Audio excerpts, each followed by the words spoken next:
How to log in into Lloyds Banking Employee Portal.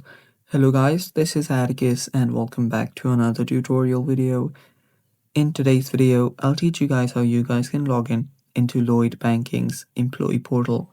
So without any further ado, let's dive right into it.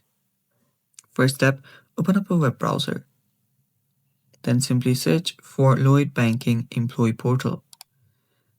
And you'll need to head over to this website, that is connected.lloydsbank.com.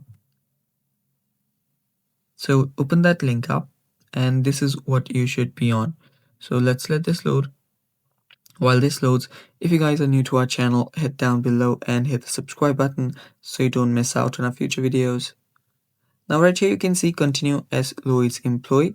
Tap on that and again it should take us to a new page.